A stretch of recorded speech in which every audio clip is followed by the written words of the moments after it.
What's up guys, welcome to 2018 MÆD Tuesday number 25, the first episode of 2018, and we should start off good. We should start off with team building. We should do some exercises. So my idea is we should have a trust fall between me and Kent, so we can appreciate each other more, have each other's back. So are you ready? Yep. You want to do this? Yep. Let's go. Yep.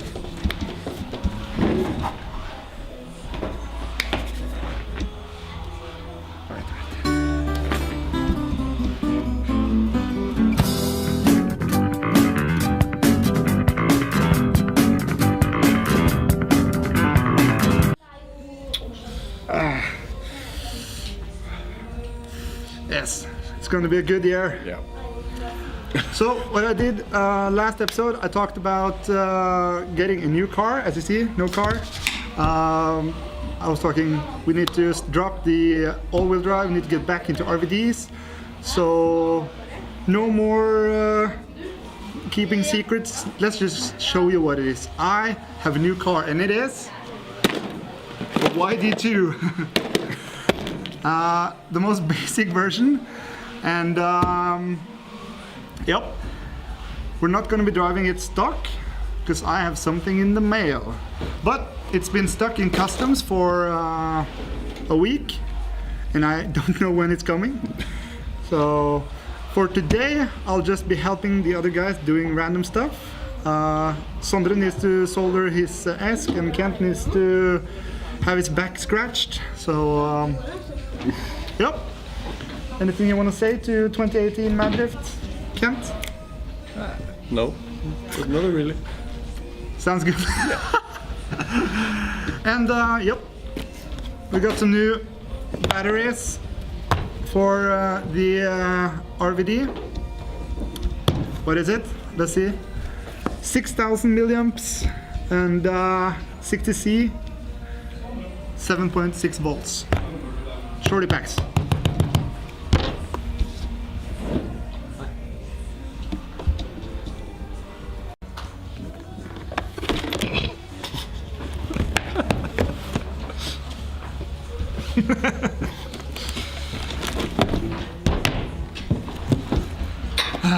It's gonna be a good year. Let's go!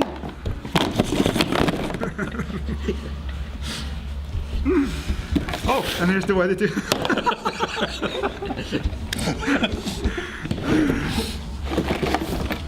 Okay, we're going now. We're done.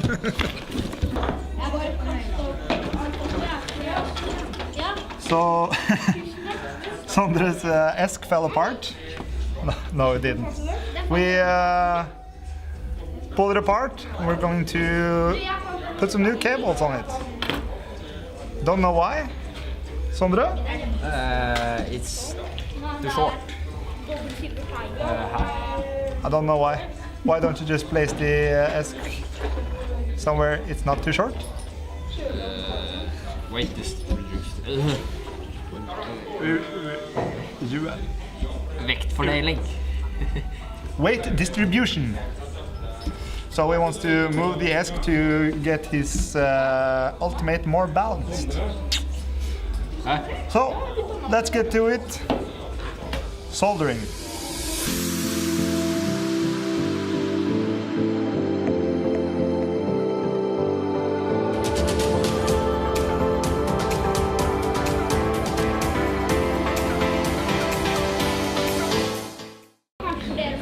Okay guys, the ESC side of things are done.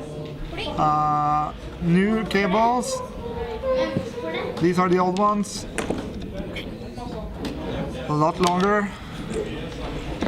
Now we solder the engine. Let's go. Okay guys, I'm adjusting the length of the cables to fit perfect in my car. Glenn gonna solder the cables from the AC to the motor now. So yeah.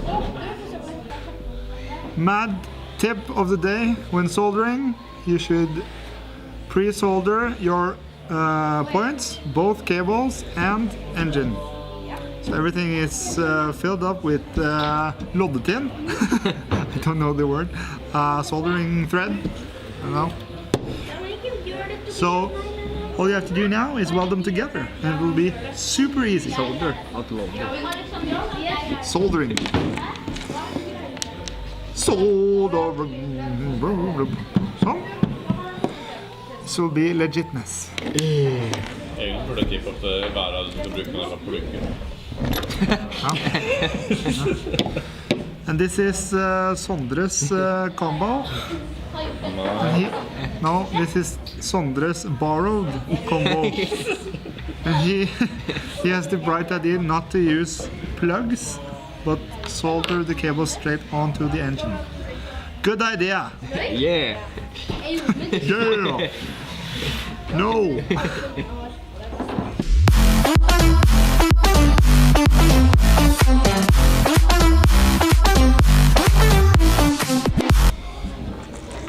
There we go. One Acuvance combo with new cables, ready for its ultimate.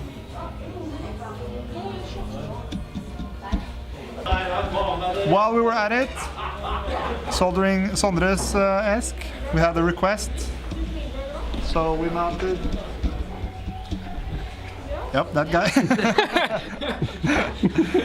We had a request to mount the bullets on his motor and plugs on the cables. So, nailed it, of course. There you go, sir. Thank you, sir. Chipped up service from MÆD Crew. Thank you, Glenn. I'm Glenn.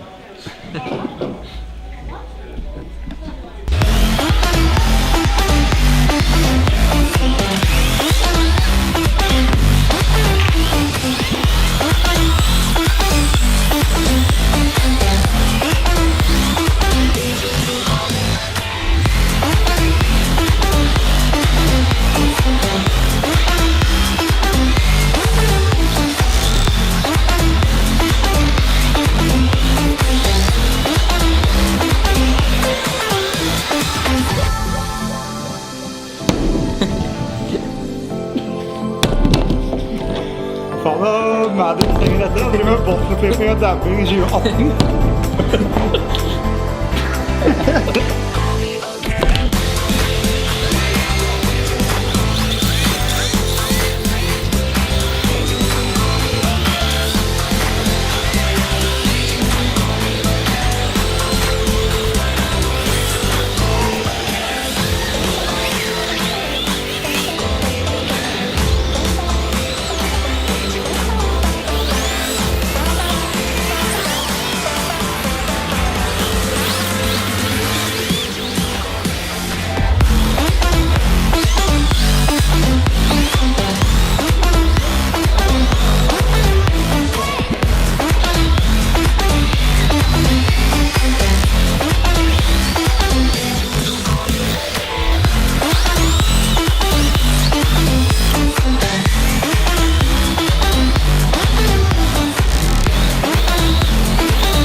I need to have all the electronics removed from the MST XXX because it's going on the YD2 for next time.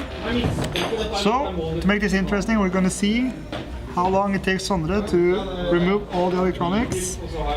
We have a stopwatch here, and are you ready? Yeah. Let's go!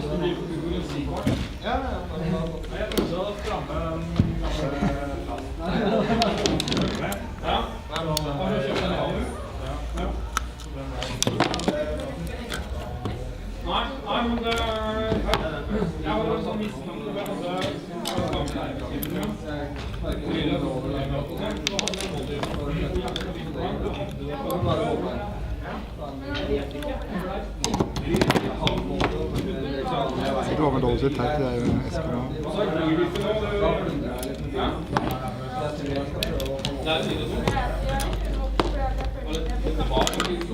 Don! 40 seconds. I don't even know if I have to edit that or even speed it up because it's 40 seconds. Good job. And thank you. Beat that, guys. Beat 40 seconds. Thank you guys for tuning into the first episode of 2018 of MÆD Tuesdays. We didn't do much, but Sondre got new cables for his engine combo thingy, and so did Mr. Hook. We showed off the ultimate. No, the alt. Did I say that? No, this is a YD2. Nothing is mounted on this, but next time probably there will be more videos coming regarding the new RVD car. And yep, see you next time. Sondre. Go mad.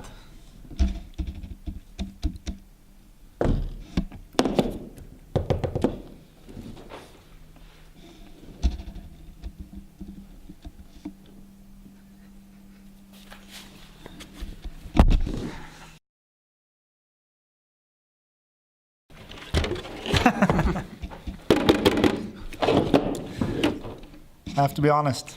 We didn't do a lot of filming today, and that's because we were at the VESTFOLD RC rally track driving the Traxxas 1-10 rally car. Did it for about 2 hours, maybe. So time ran away, and we're done for today. So no more drifting, rally all the way.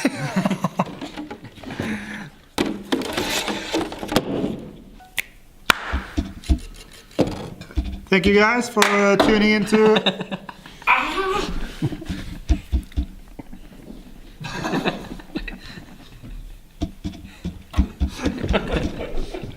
Jævla må i veien, da.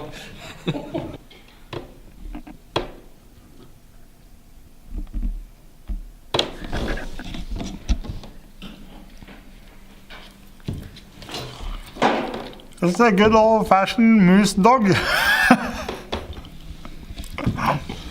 Very nice.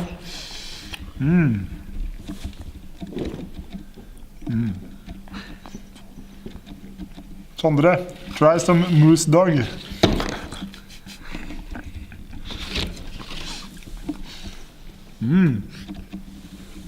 God pølse.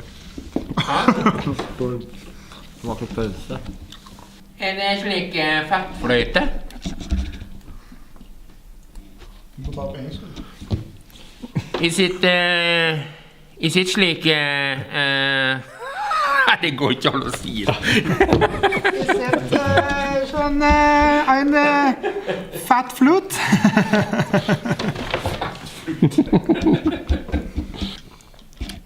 That's a moose flute.